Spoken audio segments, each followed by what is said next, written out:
On episode 202 of the Peak Performance Leadership Podcast, we speak to Cassa Grant, and she's going to tell you how you can own your story regardless of your background as a leader. That's right, folks. It's for all of us who came up through the non-conventional way. Are you ready for this? All right, let's do it.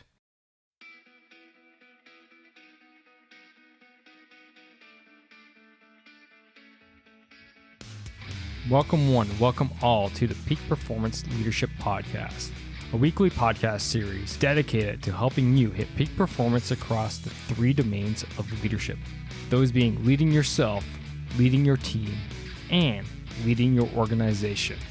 This podcast couples my 20 years of military experience as a senior Canadian Army officer with world-class guests to bring you the most complete podcast of leadership going. And for more, feel free to check out our website at movingforwardleadership.com. And with that, let's get to the show.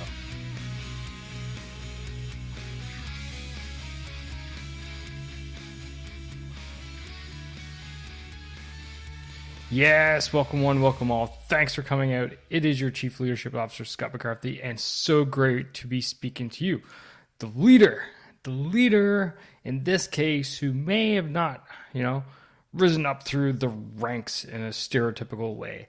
The leader who may be working in, those stores, those convenience stores or the gas station or whatever.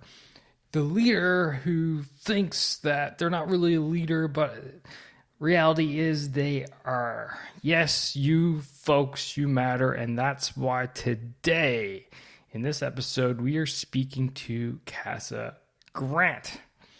She is the creator of the Wonderbrand and Wonderleader, which are coaching programs which help you show up as the leader that you want to follow. Isn't that powerful, right? The leader that you'd want to follow. She helps her clients communicate better, get more buy-in, and feel really great about how they're spending time in their business or their company.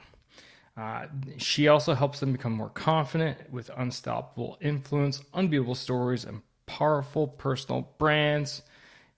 Cassa has worked with all kinds of different companies, but mostly she spends her time coaching people like you.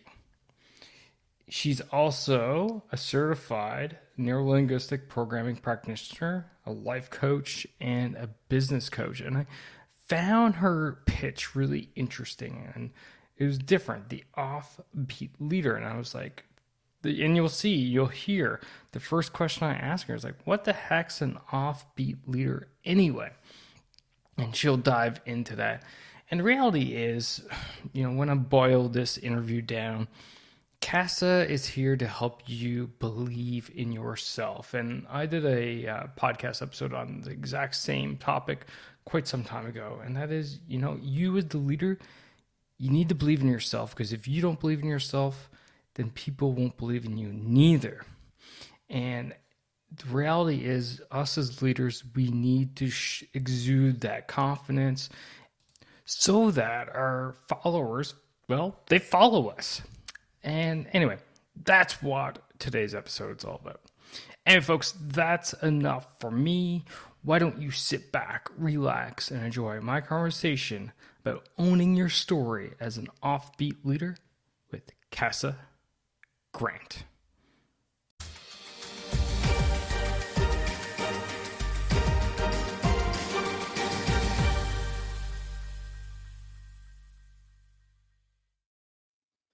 Cassa, welcome to the show. So good to have you here today. Thank you so much for having me, Scott. I appreciate it. So you run with this thing you call the offbeat leader. What the heck's an offbeat leader? Well, I'm glad you asked. I think of an offbeat leader as somebody who maybe has followed a slightly less conventional, I'm doing air quotes here, leadership path. So maybe somebody who doesn't have an MBA or who didn't think at 12, I'm going to be a leader, or whenever, right? Like they weren't working on that track throughout their life. But through various reasons, various circumstances, they have ended up in a leadership role in some capacity, right? And they find that they're really liking it, but they also feel like they don't really know. I mean, this is most leaders anyway, too, with imposter syndrome. They know that they could be doing better and they're not really sure how to do it better, but there's still kind of this, I mean, I wouldn't call it a chip on their shoulder, but some kind of feeling of like, I didn't follow the traditional path, so maybe I'm not showing up the way that I want to show up as a leader. So I call that the offbeat leader.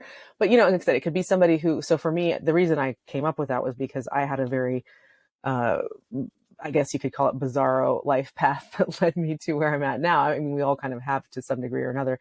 And I was a teacher, and then I was an adventure travel bus driver. We drove all over the US and Canada for on and off for years. I did that.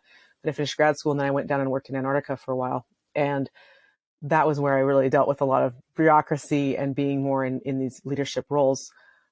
And so when I left Antarctica, it was kind of like, well, what, how do I fit in with the rest of these, any place that I might be working or things that I might be doing. It's just such a bizarro way to come back into the world. And so I think that a lot of offbeat leaders might feel like, okay, I was a skateboard shop manager, or, I don't know, I'm just making stuff up, but things that they might feel like were not that traditional path to leadership.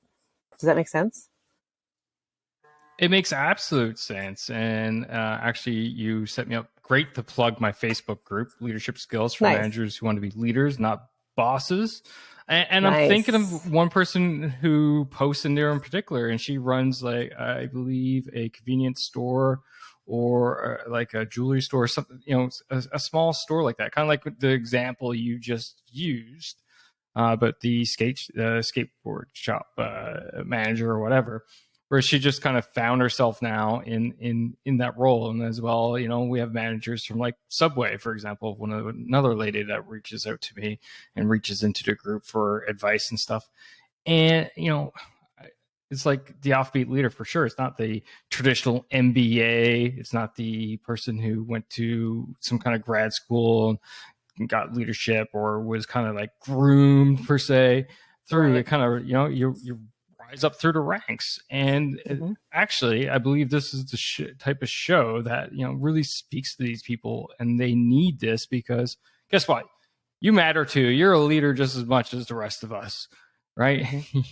So, well, I mean, my joke is that no one is going to come down from on high and anoint you as as the perfect leader, right? You have to start accepting that and owning who you are and that part of yourself in order to be a more effective leader.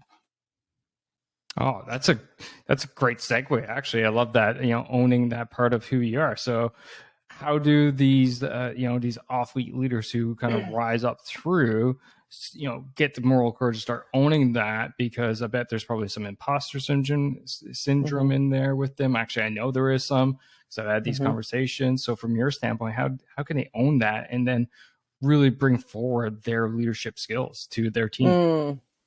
I mean, and that's a great question. So there's a lot of ways to do it. One of which is accepting it, first of all, right? Like some of us, I always joke about this character that I had, like, that I thought of as, I called her Patty Shoulder Pads. And I was thinking of this like real businessy lady from the 80s who was like no nonsense. And, I had this idea, I mean, this is a goofy caricature of it, but it's this idea of who that professional person is, which is a joke, right? So part of it is owning, understanding the parts like that. Having this type of background actually helps you lead from a much richer place. You have a more varied experience set to work from. And then the other things can be learned, right? So, the experiences that bring you to where you are enrich who you are and how you relate to people and how you lead. So one of the tools that I definitely recommend for people is to think of, and this is through personal branding. I mean, personal branding is just your reputation, right? It's become this like kind of, I mean, it is too also. It's like, the Instagram influencers and the people that are making a lot of money of selling drinks or whatever they're doing. That's that's that one type of personal brand. But if you think about a personal brand in terms of just people that it's generally going to be like the top 3 or 4 things that you think about that person. So, for example, for me, it could be something like the bus driver one. My friends are always teasing me about like, oh, are you a bus driver? Whoa. It's become part of my identity, partly because of the stories I tell around it, partly because of what that says about my personality as someone who is an adventurer, who likes to explore, who, loves big machinery, right? So there's this identity that gets built around one of those types of labels, right? So as you're thinking about, okay, well, how do I communicate this in an appropriate way? Because we do want to avoid like oversharing. We've all been around leaders who are just kind of, I don't know, dumping without any kind of discernment or filter things that people don't really know. And that's not the kind of want to know. That's not the kind of thing I'm talking about. I'm talking more about using the experiences in a very targeted and intentional way. So for example, like, again, if you own that skate shop or if you ran the skate shop, that said something about you right off the bat, is that, you're somebody who's interested in maybe not as alternative now, but, was alternative in the 90s or whatever. That kind of culture, that's what you're associating yourself with just by having been a part of that. But then also being in a leadership role there is that you also had to have some kind of structure. So people are going to create meaning based on just that one thing from your life, right? So if you want to share and own that part of you, you can think about, again, you can ask people around you. I actually have clients do this all the time. Like, what are the top 3 things you think of when you think of me? And you can start to actually cultivate that a little bit more. You can start to think of stories within that. Cause I definitely work with my clients a lot with strategic storytelling. And so you can think about stories from that thing, and continue to grow it that way, so that it reinforces the things that people already think about you, while also helping them understand more about the context of what they want from you. Does that make sense? Like, you build on it, but it's not something that you just make up. Yeah, no, for sure. You bring your experience to the forefront, right? And you enable that to, give yourself some street cred, enable your experience to help you with your decision making, enable your experience to relate with now your subordinates that are, maybe the salesperson or the cashier at the skate shop that you're overseeing, whatever it may be. Understand, like, oh, this is how, I understand the trials and tribulations of doing inventory. It sucks. Yep, got it. And sometimes mistakes happen. Right. All those things, because you've grown up in that whole system. You've done all those jobs. You've gone up through that system, and really, you own that because that's part of who you are. Now, my question, I guess, would be is sometimes, people put down like, oh, you're a leader. You have to talk a certain way. You have to act a certain way. You have to be a certain way. And sometimes I kind of feel, especially the new emerging leaders out there kind of feel like they're being pushed into a corner per se. And it's not like, I don't want to be that corner. I like this corner over here. It's warm and fuzzy, but I'm being shoved in this leadership corner where, I don't like it. I'm being told to dress this way and talk this way. That's not how I am. And then they just start feeling like they're being someone else. So for those people out there, how they feel, what's your advice to them? Should they be going into that corner, or should they try to stay in their corner, or probably do a nice blend of the two per se? What do you got for them? I think that's a really great question. And I think that there's a couple of things that come out of that, right? Because anytime you're anytime you're trying a new thing, you're going to start in some level of your mind, some level of your subconscious is going to fight it a little bit, right? Because you're not going to be comfortable anymore. You're going to be doing something new. So there's always going to be that. So there's noticing that and understanding that versus people trying to force you like square peg into round hole, right? Like, because what you were describing sounds a little bit like that as well, right? So it's discerning between, where am I uncomfortable here and fighting against this? And where are they trying to make me into something that is inappropriate and or not me, right? So how do I find that balance between the two? And I would say it's with radical empathy for the people the people that you're going to be leading. So for example, it might be around surface things like what you have to wear, what you have to, whatever. But it's about things like, if you were in your employee's position, what would you want to be seeing from somebody who is leading you? And sometimes that does come down to things like, I call it costuming, signaling that this is the new version of me and this is how I'll be acting, right? I've had this, I actually was just, I just contributed a chapter to a book of coaching exercises. And it's the one that I had was called Super You, how to basically embody a version of yourself that you don't necessarily know how to do. So the whole thing is when you are doing a new endeavor like this, you can kind of start to think about what would super me do. Because like, so for example, when I was teaching high school, I was 23 when I started teaching high school. I was only like 5 years older than some of my students. And it was really scary. I had no clue what I was doing. I was just kind of, I was definitely winging it. And I was watching Judge Judy every day after school because it was on every day. And also I love Judge Judy. And it was helping me create this Miss Grant persona, right? Like I'd always been kind of like, college student Cassa. And then when I came into this, I was like, I have no clue who this Miss Grant is, right? Or Ms. Grant. And so, I would like pull quotes from Judge Judy and like, you can talk until I'm tall and you're short, but that doesn't change facts. Like, I wouldn't necessarily pull it exactly like that into the classroom, but it would give me this embodiment of someone with authority. And it helped me, like, I wasn't trying to pretend to be Judge Judy, but it helped me make decisions from, well, what would Judge Judy do here? Or how can I act that is going to be in a way that's going to get the students to do what I need them to do? And so as you start to do that more, you're not faking it. I don't like fake it till you make it, because I think fake it till you make it is more about lying. It's more about giving yourself the understanding so that you can actually step into and be that new version of you. Because we want to grow. We want to expand as humans.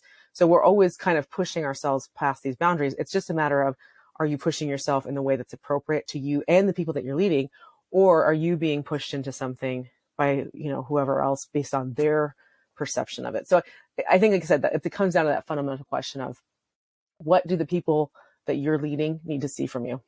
And you're going to have to pay attention to that. You're going to have to look around in different ways. You're going to have to really see the kinds of listen to the questions that they're asking you to understand what that really looks like. Because sometimes it can be something like costuming, but most of the time it's more like just showing up and really paying attention and really asking the right questions. No, I like a lot of that, right? Ultimately, from my experience, my advice to the listener out there is, you can't forget who you are, where you come from, as you develop and grow. But at the same time, you have to look forward, because what got you here won't get you there per se. And you need to see, and I kind of like that whole bit about Judge Judy, actually. But what you're looking for a mentor, someone to model after, right? And be like, okay, this is what that person would do. Now, using that as a framework, how am I going to deal with it? Because you said those words, the exact words, like, we can talk until you grow tall and I grow short, or something along those lines. But I didn't put it, the keywords was, I didn't put it in that way. So you use that context, that framework, but you didn't use the exact same words, right? Because that would probably be inappropriate, I would think, in a high school setting. Yes. Oh yeah, totally. But it's embodying, like really taking on that persona versus, like I said, faking it, because they can tell. I mean, there's still always going to be some level of insecurity around that, right? But I mean, I've had clients do it with, they can create their own, like it can be superhero based, or, I have different ones that I use for different things too. Like when I first started driving buses, I had like Kick-Ass Cass, and it was like, whenever I felt nervous, I felt scared. I mean, you're driving a 40-foot coach with 35 people behind you, in very interesting conditions a lot of the time. And it was really terrifying at first. So, it's just helping talk yourself down from like little panicked self into what's the next level of me going to look like, right? How am I going to actually show up as that person? Because a lot of times all the time you don't know. So that's your best guess, and then that's where Judge Judy, it was like giving me that authority, that essence of authority was my best guess as to how I wanted Miss Grant to be able to relate to these kids. I still wanted the warmth. I still wanted the humor. I still wanted to be able to relate to the kids and guide them. But I also wanted to have the authority to really make a difference for them. And this is the same thing with leadership. If you are a leader who tries to be who doesn't step into this next level of you enough, and I've also done this poorly. I had a employee when my second winter in Antarctica. We had started work at the same time at the program together. So we'd come from being peers in a different department to 2 years later, or actually no, it was like 3, me being his direct supervisor. And I did not step into that as well as I should have. I was kind of, we'll just make it happen. And, a lot of like vague, whatever, we'll get it, we'll figure it out. And then, partway through the season, I started looking at my numbers and going, I am not going to get all this work done. Like, I really have to turn this around. I have to start thinking about how to do this. And he did not respond well to that at all. And to be honest, rightly so, because I had not set expectations correctly and I had not stepped into that leadership role for myself. So that can be really, really challenging, especially when you're moving up within the same organization and people already know you as one thing. Stepping into that new idea of yourself it can be very challenging.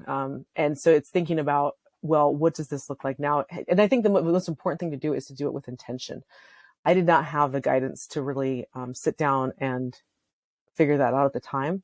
Looking back, it's like, yes, if I had an employee who I was moving up the chain right now, I would absolutely be sitting down with them going, okay, what's the plan for this? How are you going to communicate that? Like, really help guide them through, helping them be successful in this new version of themselves.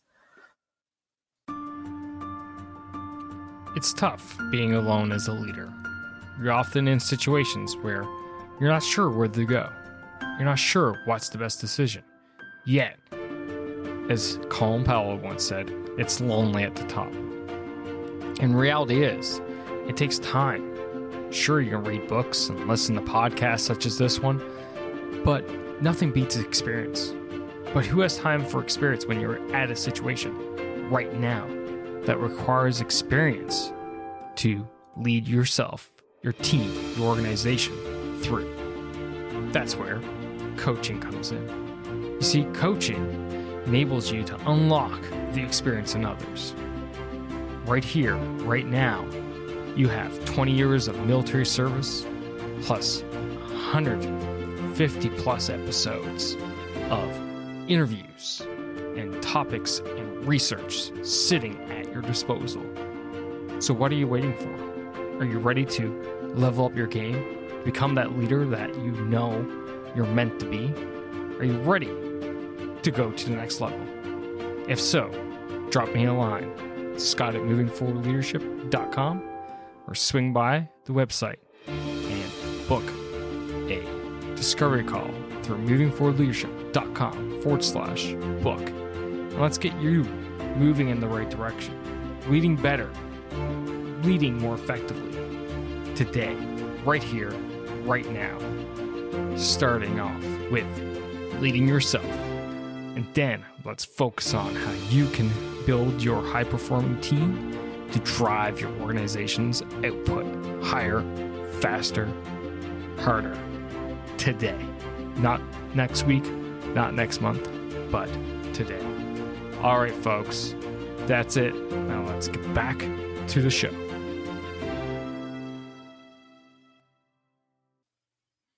No, I love it. I love the Antarctica story. So, and it kind of tweaks my brain here and thinking about these people as they move along.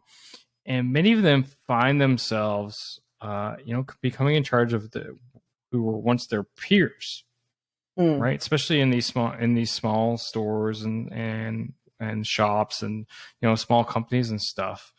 They really find themselves becoming their peers and in some cases friends' boss. So for those people in those circumstances, what advice do you have them to step into this new role, take on this persona, becoming that leader that they're meant to be, but at the same time looking at Jane over there and giving them more direction or whatever, and potentially having discipline them, and like, what the hell? We're just hanging out Friday night having drinks, and now all of a sudden you're riding me for being late. Yeah, I mean, I definitely, again, having learned from being in that situation a couple of times myself, I mean, there are definitely a couple of things. One of which being sitting down with that intention, like day one or before you even step into that role, and really clarifying, hey, these are the changes that I foresee happening. We're going to keep checking in on them so that we make sure that we understand what's going on here. I mean, honestly, it really only becomes a major issue if you have an underperformer, right? Because especially if that person is your friend or was your friend, things get ugly fast, right? So, but part of preventing that is sitting down and making those expectations really, really clear at the get-go. And then again, checking in regularly. because if you don't check in regularly with as much, metric-based feedback as you can, they're going to feel like you did sideswipe them. They are going to feel like, wait, we had drinks on Friday and now all of a sudden, and they also might take things personally. So it's really helping to keep those boundaries strong and clear as well. Like, I understand that we're friends and I want to preserve that friendship, but I'm also your boss and I need to help us preserve that relationship too.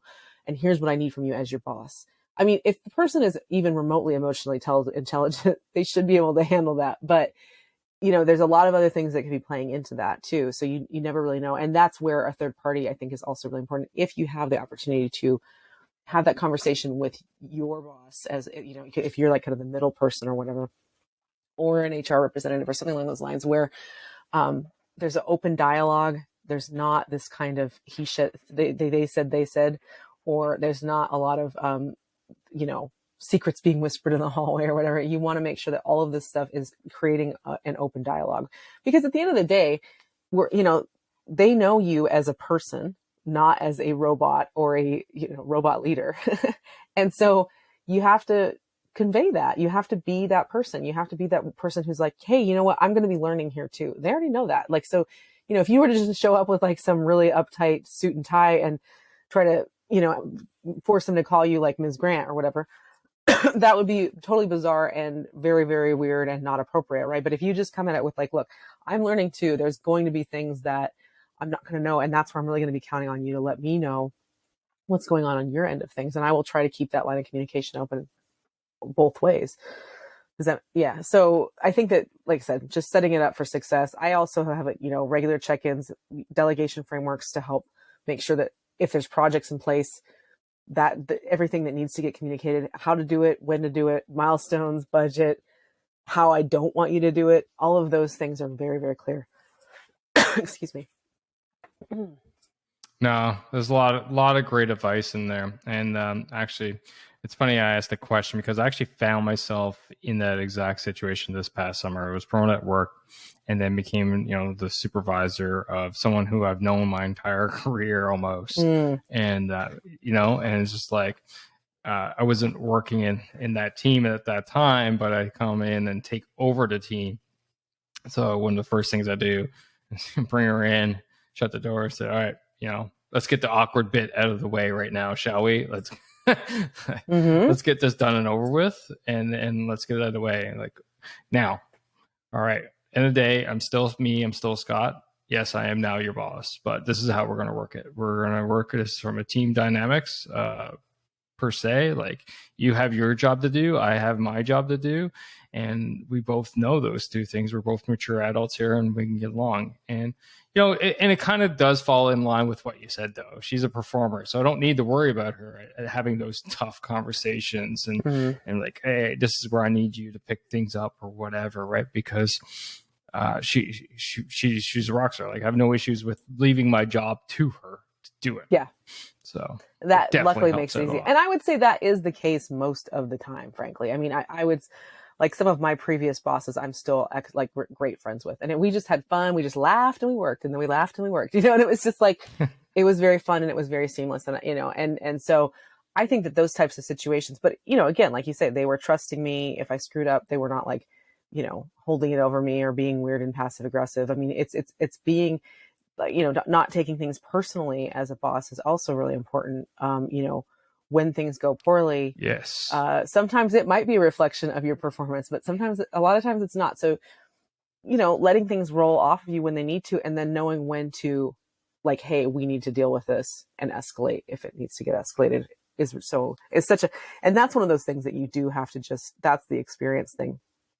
And that's where having experiences that are varied can help you with understanding at the point at which to go, oh, it's time to escalate.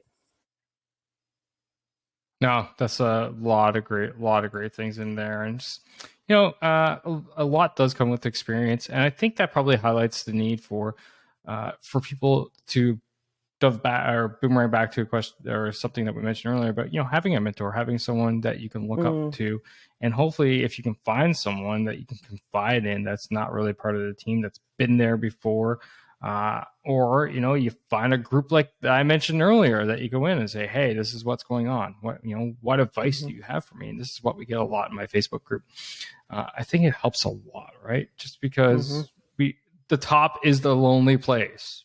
Being in charge sometimes it can be a lonely place. So just having a place to confine in and really get some advice goes a long way. Now, there was a situation that pops up, and going back to the skateboard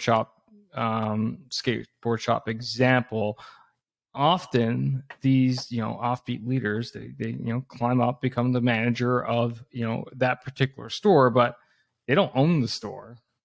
They're not the manager of there's a manager above them per se, but they're not necessarily there all the time or rarely there. The leader we're talking to right now, and again, these ladies that I have in my mind are prime examples of this, where they're overseeing their store location, but their supervisor is not always there, and they're having problems with communication, expectations not necessarily being met on both ends of the spectrum. Lack of trust that may be going on, and that kind of bleeds out into the rest of the team, and there's people bypassing people and all these types of different situations. What's your best advice to the leaders out there that are listening to really grasp this, I see that, settle things down? Yeah. I mostly work in tech, so it's but it's a similar situation in terms of whenever you have it can still be a fairly flat organization, but you still have like the team, and then you have like a mid-level hierarchy, and then a higher, that goes further and further up the hierarchy, right? So, that's where I do like that metaphor of the skate shop or whatever kind of shop. So, yeah, as a manager of anything, you're always going to have tensions between whoever you're leading and whoever, even if you're the CEO, if you've got a board or something like this, or even, whoever else you're accountable to, even if it's just if you're a founder, it might be more just accountable to yourself, but you're still accountable to the people below you, right? So there's always going to be this tension, this upline, downline tension. And it's definitely challenging to be in that kind of frontline role, right? I would call that like a lead of like I said, if it's the manager of the shop or whatever, there's still kind of a corporate structure above them. So the thing that I think is really important there is to keep, because the problem that I've seen happen here, there's a couple of things that I've seen happen here. Again, like you said, they move up the ladder, and they were previously peers, and now they are, managers. And B, sometimes they can get caught. I've seen this a lot. They can get caught up in, I would call it just like the complainer mode with the employees. It's easy to get caught up in that because you're not actually seeing the management above you as much as would be helpful, so that you could actually understand the context or more of the information of what's being done above you. And so you still feel like you're getting caught up. And I don't want to call it the drama necessarily, but it can be. You're getting caught up in their reality, while you need to be a conduit between their reality and this upper leadership reality, right? So really being able to ask the right questions when you are talking to your manager is so crucial in this. And then conveying those answers to your people, and also nipping the complaining stuff in the bud. Like, you don't want people to feel like they can't ever complain around you, or they can't ever, commiserate. But at the end of the day, you are their boss. Like, they shouldn't be, you probably don't want to be Facebook friends with them, or you want to limit some of that more. You want to start having that boundary around, they need to feel like if they need to blow off steam and complain about you to their friends, they can.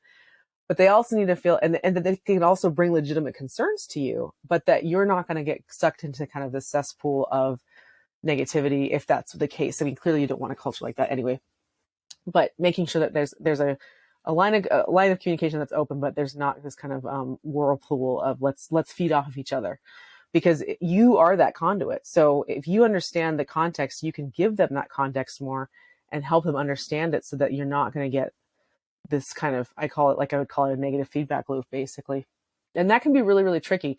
If you're not getting what you need from above, it's even trickier, clearly, right? Because you actually cannot convey whatever information it is to them. So if you're looking at people if you're working with people above you, and you've got your direct supervisor is maybe a poor communicator, not good at giving you their expectations, not good at quantifying their expectations, that's a whole other ballgame. And that, I mean, it really depends on the structure of the organization, but at times you're going to have like a skip level and meet with their boss, and not to complain about them necessarily, but to just understand a little bit more of that context that I was talking about to share with your people. Because at the end of the day, I always think of it as, if you're a leader, you are protecting your people. You got to take care of your people. And so if you can't figure out how to do that, you need to get the skills and the people above you to help you do that. And sometimes that's not necessarily going to be your direct boss, depending on their leadership limitations or personality preferences and things like that. It can be really tricky. And so you have to be careful about that. But again, if you feel like there's too much of a divide between you and kind of this upper management area, that's when you can start to see a lot of other problems start to rise. And it's important to nip it in the bud when you can. I think that answers that question. I'm not really sure, though.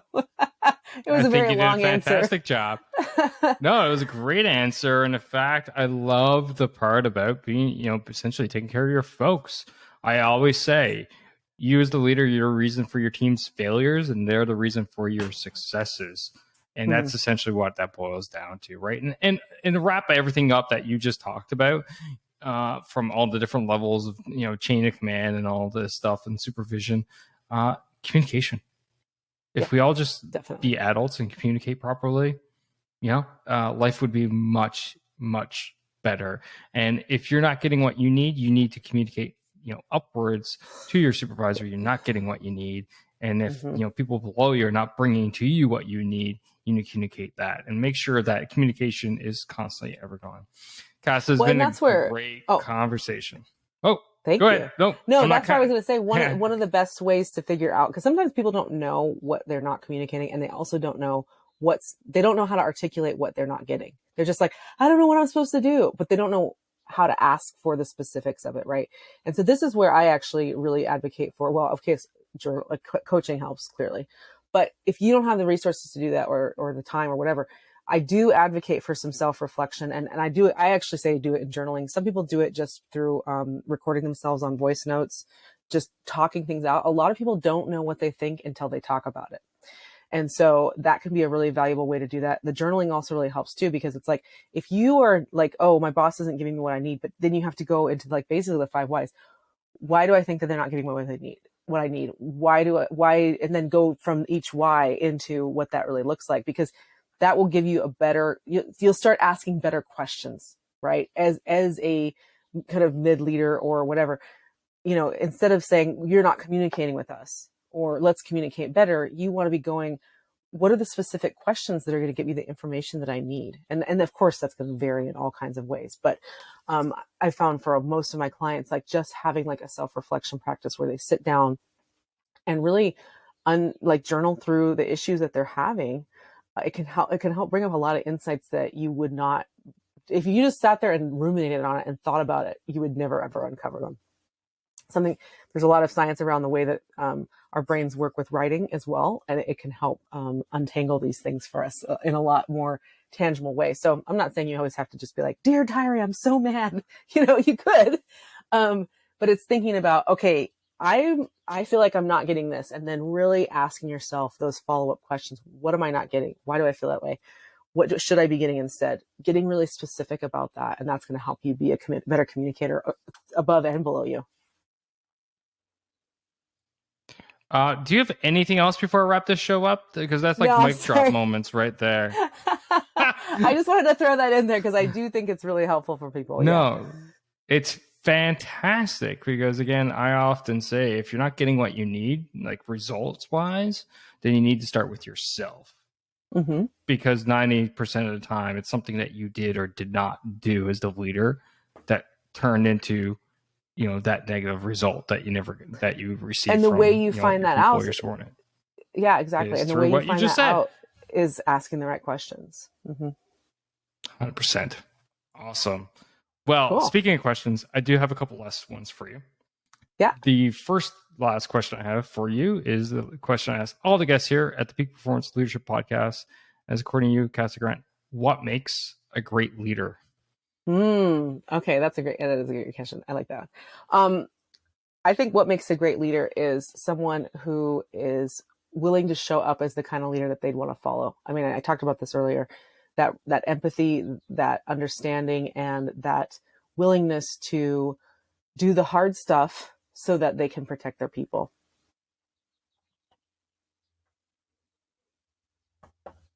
Yeah, definitely agree with that. And the follow-up question of the podcast, as always, how can people find you? How can they follow you? Shameless plugs are allowed. It's all but you right now. Have at it. Right. Yes. Well, my name is Cassa Grant, and so it's a weird name. It's after a road in Wyoming, so it's spelled Cassa. It's like house in Spanish, but with 2 S's. So they can find me at CassaGrant.com. That's my website.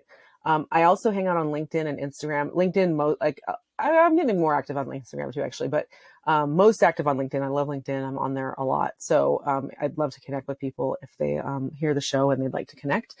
I also, like I said, just was a part of this book called Activate Your Life 3. And it's full of coaching exercises. It's geared for coaches, but anybody can do them. So if you're interested in self-development and you don't necessarily have a budget to get a coach or to do that kind of thing, you can definitely do these things on your own. So I recommend the whole series. There's 3 of them. I was in the 3rd book, but the Activate Your Life series are, Kindle ebooks, or you can get the physical copy. So I definitely recommend those. And yeah, I mean, reach out, let me know how you're doing, hop on my email list. And I call it the world of rad awesome, basically, like being rad and awesome. That's what we're going for. So you can definitely join me there. Awesome. Love it. And for the listeners, always, it's easy. Just go to movingforwardleadership.com/202. And the links are in the show notes. Cassa, again, thanks for coming out. Thanks for being on the show. And yeah, it was a great time. Yeah, likewise. Thank you so much, Scott. I appreciate it.